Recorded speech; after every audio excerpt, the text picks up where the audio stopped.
किसी को भी नहीं मिल पाया। हमें एक शहर दिखाया जाता है जहाँ पर हम एक आदमी को देखते हैं जो एक चर्च की सफाई कर रहा था। तभी उसे खुदाई करते हुए वहाँ पर एक कपड़े में लिपटा वो हथियार मिल जाता है, यानी कि तकदीर का भाला। जैसे ही वो आदमी उसे अपने हाथ में पकड़ता है तो उसके हाथ पर एक अजीब सा निशान बन जाता है। उसे हर तरफ से अजीब अजीब आवाजें भी सुनाई देने लगी थी। उसे न जाने क्या हो गया था, वो अपने होश में ही नहीं रहता। वो वहाँ से जाने लगता है। जब वो आदमी थोड़ा सा आगे जाता है तो उसका खतरनाक एक्सीडेंट होता है, पर उसे कुछ भी नहीं हुआ था। मगर जिस गाड़ी से उसका एक्सीडेंट हुआ था वो गाड़ी पूरी तरह तबाह हो गई थी, टूट फूट जाती है। यहीं से हमें आगे लॉस एंजलिस शहर का सीन दिखाया जाता है, जहाँ पर एक आदमी जिसका नाम जॉन कॉन्स्टेंटीन था, उसको एक लड़की के अंदर से डीमन निकालने के लिए बुलाया गया था। जॉन दरअसल एक पैरानॉर्मल इन्वेस्टिगेटर होता है जो डीमंस को निकालने का काम और उनसे बात भी कर सकता था। अब क्योंकि डीमन ने पूरी तरह से उस लड़की पर अपना काबू कर लिया था, जॉन उस डीमन को एक होली निशान और अपने मंत्रों का इस्तेमाल करके उस डीमन को एक शीशे के अंदर कैद कर लेता है। पर वो शीशा टूट गया था, जिससे वो डीमन अब उस लड़की के अंदर से चला तो जाता है पर अभी भी वो इसी दुनिया में ही था। यहाँ पर मैं आपको बता दूं कि कोई भी डीमन या एंजल यानी फरिश्ता ऐसे ही दुनिया में नहीं आ सकते थे, क्योंकि ये गॉड और डेविल शैतान के असूल के खिलाफ था। उन्होंने अपना एक असूल बनाया था कि कोई भी डीमन या फरिश्ता उनकी इजाजत के बगैर दुनिया में नहीं जाएगा, क्योंकि डीमंस और फरिश्ते दुनिया में आकर लोगों को अच्छे या बुरे काम करने की तरफ ले जाते थे। तो इसीलिए गॉड और शैतान ने ये असूल बनाया। वो चाहते थे कि इंसान अपनी मर्जी से दुनिया में रहकर अच्छे या बुरे काम करे, ताकि इंसान अपने अच्छे या बुरे काम का खुद जिम्मेदार हो। तो जॉन अब इस बात को सोचने लगता है कि गॉड और शैतान के बनाए गए असूल के खिलाफ ये डीमन दुनिया में कैसे आ सकता है। तो इसीलिए जॉन अपने एक पुराने दोस्त के पास जाता है जो चर्च के फादर थे। उनके पास चीजों को हाथ लगाकर यानी उन्हें छूकर चीजों के बारे में पता करने की ताकत थी। इसीलिए वो अपने दोस्त फादर को उस डीमन पर नजर रखने का और साथ ही ये भी कहता है कि अगर कुछ भी कहीं पर बुरा हो तो मुझे फौरन बताएं। इसके बाद जॉन अपने असिस्टेंट के साथ डॉक्टर के पास जाता है, जहाँ पर डॉक्टर उसको बताती है कि बहुत ज्यादा सिगरेट पीने की वजह से तुम्हें लंग्स फेफड़ों का कैंसर हो गया है और वो अपनी तीसरी स्टेज पर है। तो जॉन तुम्हें अपना बहुत सारा ख्याल रखना होगा, वरना तुम्हारी मौत भी हो सकती है। पर सब सुनने के बाद जॉन कहता है मुझे कोई भी बीमारी हो, मैं किसी भी वजह से मरूं, जाना तो मुझे हेल जहन्नुम में ही है। जॉन ऐसा सब क्यों कह रहा था, यहाँ पर हमें पता चलता है कि जॉन बचपन ही से डीमंस को देखने की शक्ति ताकत रखता था और इसी वजह से वो अपने बचपन में बहुत ज्यादा डर भी जाया करता था। मगर इस बात पर उसके माँ बाप ने कभी यकीन नहीं किया। वो समझते थे कि जॉन पागल हो गया है, इसीलिए उन्होंने इसका इलाज करवाना शुरू कर दिया। लेकिन इन सब चीजों से जॉन बहुत जल्दी तंग आ गया था। उसने एक दिन खुद को मारने का फैसला किया, जो चर्च के असूल के मुताबिक बहुत बड़ा गुनाह होता है, यानी कि इंसान अपनी जान खुद नहीं ले सकता था,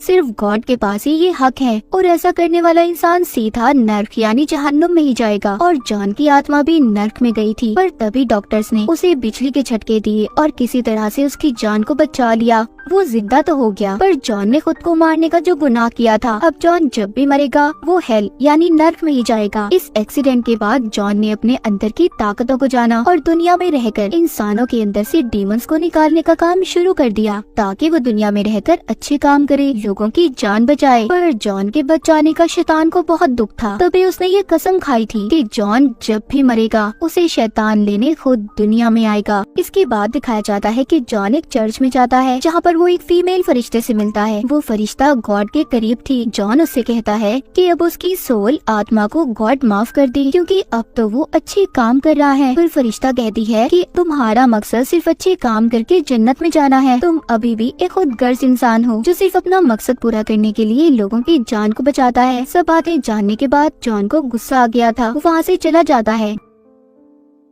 जब वो अपने घर जा रहा था तो वहाँ पर रास्ते में बहुत से खतरनाक डीमंस उस पर हमला कर देते हैं, मगर जॉन उनका मुकाबला करता है और उन्हें मार देता है। जिसके बाद वो मिडनाइट नाम के एक आदमी के पास जाता है। मिडनाइट दरअसल एक गार्ड था जो दोनों दुनिया यानी कि जमीन और आसमान के बैलेंस को ठीक रखता था, यानी कि वो किसी भी डीमन को दुनिया में नहीं आने देता था। मिडनाइट रहता जमीन पर ही था। जॉन मिडनाइट को सारी बात बताता है, पर वो उसकी बात पर यकीन नहीं करता, क्योंकि उसका भी यही मानना था कि डीमन या फरिश्ते गॉड या शैतान के हुक्म के बगैर दुनिया में नहीं आ सकते। तभी वहाँ पर एक डीमन आ जाता है जो इंसानी रूप में था, मगर जॉन उसको नहीं पहचानता। वो उससे थोड़ी सी बहस करने के बाद वहाँ से चला जाता है। जिसके बाद जॉन अपने एक दोस्त के पास जाता है जिसके पास कुछ ऐसी हथियार थी जिनसे डीमंस को मारा जा सकता था। वो उससे डीमंस को मारने के लिए कुछ हथियार लेता है और चला जाता है। उधर वो आदमी जिसको हमने कहानी के शुरू में देखा था, जिसके पास तकदीर का भाला था, वो भी आहिस्ता आहिस्ता लॉस एंजलिस शहर की तरफ बढ़ता जा रहा था। अजीब बात ये थी, वो जहाँ जहाँ से गुजरता था वहाँ से जानवर मरते जा रहे थे। इसके बाद हम एक लड़की को देखते हैं जो हॉस्पिटल में दाखिल थी। वो अचानक से छत से कूदकर पूल में गिरकर अपनी जान दे देती है। जिसके बाद उस लड़की की जुड़वा बहन वहाँ पर आती है जिसका नाम एंजेला था। वो अपनी बहन की ऐसी मौत से बहुत ज्यादा दुखी थी। वो सोचती है कि उसकी बहन ऐसा कैसे कर सकती है, वो तो चर्च के असूलों को बहुत मानती थी, तो उसने अपने साथ इतना बड़ा गुनाह कैसे कर लिया,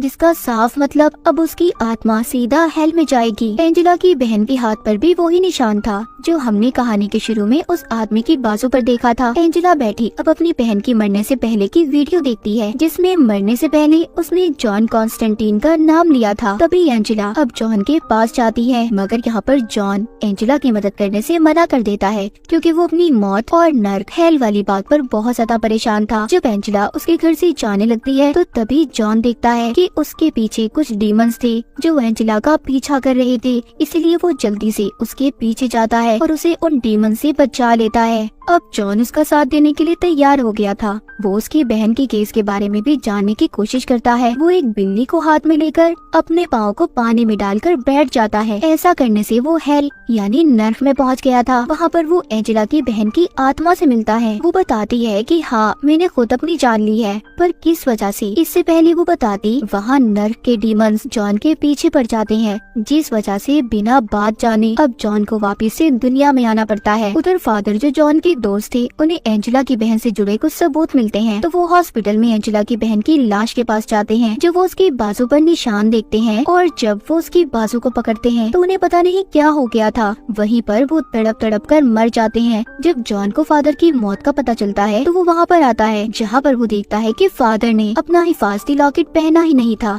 जिस वजह से उनकी बुरी ताकतों की वजह से मौत हो गई। तभी वो उनके हाथ की तरफ देखता है जिससे खून आ रहा था। गौर करने पर उसे पता चलता है कि वो कोई निशान बना हुआ है जिसको फादर ने ही मरने से पहले अपने हाथ पर बनाया था। वही निशान जो एंजेला की बहन की बाजू पर था। अब इसी निशान के बारे में जानने के लिए जॉन अपने उसी दोस्त को फोन करता है जिससे वो डीमंस को मारने के लिए हथियार लाया था। जॉन का दोस्त उस निशान के बारे में जानने के बाद ये बताता है कि ये निशान शैतान की बेटी का है जो खाली नर्क में नहीं बल्कि पूरी दुनिया पर कब्जा करना चाहता है, जिसके लिए उसे दो काम करने होंगे। एक तो ऐसे इंसान की जान लेना जिसके पास दिमागी ताकतें हों, वो अपनी ऐसी ताकतों का इस्तेमाल करके कुछ भी पता कर ले, और दूसरा तकदीर का भाला। ये सब बताकर जैसे ही जॉन का दोस्त फोन रखता है उस पर मक्खियों का हमला हो जाता है। उसकी भी मौत हो गई थी। इसका मतलब ये सब अभी तक शैतान का बेटा कर रहा था। सब जानने के बाद जॉन एंजेला के पास जाकर उसे सब बताता है। वो दोनों समझ गई थी एंजेला की बहन इस बात को जानती थी कि शैतान का बेटा उसकी ताकतों का इस्तेमाल करके दुनिया में आना चाहता है, क्योंकि उसके पास दिमागी शक्तियाँ थी जो किसी भी चीज के बारे में पता कर सकती थी। इसीलिए उसने जानबूझकर अपनी जान दे दी ताकि शैतान का बेटा अपने इस मकसद में कभी कामयाब ही ना हो। एंजेला बताती है कि उसके पास भी ऐसी ही ताकतें थी जैसी उसकी बहन के पास, पर उसने अपनी इन ताकतों के बारे में कभी जाना ही नहीं, इसीलिए वो ताकतें उससे दूर हो गई। पर एंजेला अब अपनी ताकतों को वापस से हासिल करना चाहती थी, इसलिए वो जॉन की मदद मांगती है। जॉन उसको एक बाथटब में लिटा देता है। वो पानी के अंदर उसके मुंह को तब तक रखता है जब तक वो मौत के करीब नहीं पहुंच जाती। तभी अचानक से एंजेला बाहर आ जाती है। मौत को इतना करीब देखने की वजह से उसकी ताकतें वापस आ गई थी। एंजेला अब यहाँ पर अपनी दिमागी ताकत का इस्तेमाल करके जॉन को बताती है कि फादर और तुम्हारे दोस्त को एक डीमन ने मारा है जो आधा इंसान और आधा डीमन है। एंजेला उसी डीमन की बात कर रही थी जिससे पहले जॉन मिल चुका था, पर उसने उसे पहचाना नहीं था। सब जानने के बाद जॉन उस डीमन के पास जाकर उस पर होली वाटर गिराता है जिससे वो अपने असली रूप में आ गया था।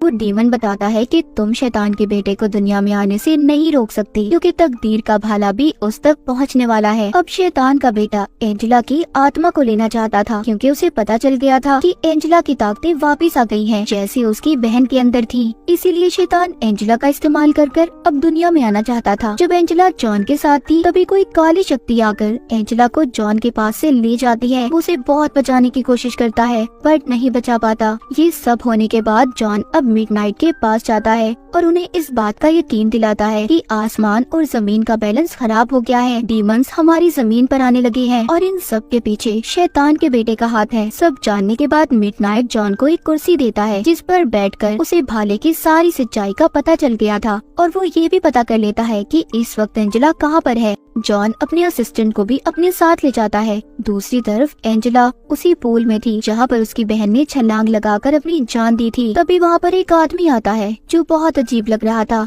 एंजेला उस पर गोलियां चलाती है पर उसे कुछ भी नहीं होता और उसने एंजेला को पकड़ लिया था। जहाँ पर एंजेला थी उस जगह पर बहुत से डीमंस थे जो इंसानी रूप में एंजेला की आत्मा को लेने आए थे। पर वहाँ पर जॉन का असिस्टेंट होली वाटर को पानी के टैंक में मिला देता है, जिसके बाद उन डीमंस पर वो उसी पानी की बारिश करता है। वो सभी होली वाटर की वजह से जलने लगे थे। इस बात का फायदा उठाकर जॉन डीमंस को मार देता है। जब वहाँ पर एक डीमन उसे मारने की कोशिश कर रहा था तो जॉन का असिस्टेंट आकर उस डीमन को मार देता है, जिससे जॉन की जान बच गई थी। उधर एंजेला अभी भी पानी के पूल में थी जिसको शैतान के बेटे ने पोजेस्ड अपने कंट्रोल में कर लिया था और साथ ही नर्क में भी खींच लेता है। वो एंजेला के जिस्म में आकर दुनिया में आना चाहता था। शैतान के बेटे का प्लान कामयाब हो गया था। जब जॉन पूल के पास आता है तो एंजेला अब पोजेस्ड हो चुकी थी, जो जॉन को देखते ही उस पर हमला कर देती है। पर वहाँ पर जॉन और उसका असिस्टेंट उसे काबू में करने की कोशिश करते हैं। जॉन बहुत जोर जोर से मंत्र पढ़ रहा था, तभी उसे ऐसा करते कैंसर की वजह से बहुत ज्यादा तकलीफ हो रही थी, मगर उसका ये काम अब उसका असिस्टेंट जारी रखता है। उन दोनों ने एंजेला को ठीक कर दिया था। तभी दोबारा से कोई काली शक्ति आकर जॉन के असिस्टेंट को भी मार देती है। इस बात पर जॉन अब गुस्से में आ गया था। वो जोर जोर से मंत्र पढ़ने लगता है। तभी उधर फीमेल एंजल फरिश्ता आ जाती है, क्योंकि उस फीमेल एंजल को ये लगता था कि इंसान हर बार गलती करता है और गॉड से माफी मांगता है, जिस पर गॉड उन्हें माफ भी कर देते हैं। पर इंसान को ऐसा करने की सजा मिलनी चाहिए, इसलिए वो एंजल शैतान के बेटे का साथ दे रही थी। वो दुनिया में ही इंसान को सजा दिलवाना चाहती थी। जिसके बाद वो जॉन को एक कमरे में बंद कर देती है और उसी भाले को लेकर शैतान के बेटे को एंजेला के पेट से बाहर निकालने लगती है। जॉन को कुछ समझ नहीं आ रहा था कि वो क्या करे। तभी वो अपने हाथों की दोनों नसों को काट देता है, जिससे वो ये बात जानता था कि उसने अगर खुद को मारने की कोशिश की तो शैतान खुद उसे दुनिया में लेने आएगा। और होता भी ऐसा ही है। जब शैतान जॉन के पास आता है तो जॉन उसके बेटे और फरिश्ते की साजिश के बारे में बताता है। वो कहता है तुम्हारा बेटा दुनिया में आकर हर जगह पर अपनी हुकूमत चाहता है, उसका साथ गॉड का फरिश्ता दे रही है। सब जानने के बाद शैतान को गुस्सा आ गया था। वो अपने बेटे को एंजेला के अंदर से वापस हेल यानी नर्क में वापस भेज देता है और एंजल को सजा के तौर पर उसके दोनों पैरों को जलाकर एक आम इंसान में बदल देता है। शैतान सब कुछ ठीक करने के बाद बहुत खुश था। वो जॉन के मरने से पहले आखिरी ख्वाहिश बताने का कहता है, जिस पर वो कहता है कि मैं चाहता हूँ एंजेला की बहन की आत्मा को नर्क से निकालकर जन्नत में भेज दिया जाए, क्योंकि इन सब में उसका कोई कसूर नहीं था। उसे तो सिर्फ तुम्हारा बेटा अपने लिए इस्तेमाल करना चाहता था। सब जानने के बाद अब शैतान एंजेला की बहन की आत्मा को नर्क से आजाद करके जन्नत में भेज देता है, जिसके बाद वो जॉन को खींचकर नर्क दोज़ख में ले जाने लगता है। तभी जॉन की लाश अटक जाती है। उसके लिए जन्नत के दरवाजे खोल दिए गए थे, क्योंकि जॉन ने बिना किसी गर्ज के एंजेला की बहन की आत्मा को जन्नत में भिजवाया था। इसी अच्छी नियत की वजह से उसके लिए भी जन्नत के दरवाजे खोल दिए गए थे। इस बात पर शैतान को बहुत गुस्सा आता है। वो जॉन के कैंसर को खत्म करके उसे लंबी जिंदगी की बद्दुआ देता है और कहता है तुम दोबारा से दुनिया में अपनी जिंदगी शुरू करोगे। जब तुम अपनी इस जिंदगी में गुनाह करके मरोगे तो मैं तुम्हें लेने जरूर आऊंगा और तुम मेरे साथ ही हेल नर्क में जाओगे। ये सब कहने के बाद शैतान वापस अपनी दुनिया में चला गया था और जॉन अपनी दुनिया में सिगरेट को पीते हुए बुझा देता है। बाद में वो एंजेला के पास जाकर उस तकदीर के भाले को छुपाने का कहता है, ताकि उसका दोबारा कोई गलत इस्तेमाल ना कर सके। वो अपने असिस्टेंट की कब्र पर भी जाता है, जहाँ पर वो उसकी आत्मा को अपने सामने फरिश्ते के रूप में आसमान पर उड़ता हुआ देखता है। जॉन को अपनी जिंदगी का मकसद समझ आ गया था कि बस अच्छे काम करने हैं, जिसके बदले उसे जन्नत मिलेगी। तो हमेशा अपनी जिंदगी में अच्छे काम करें। इसी मैसेज के साथ ही कहानी यहीं पर खत्म हो जाती है।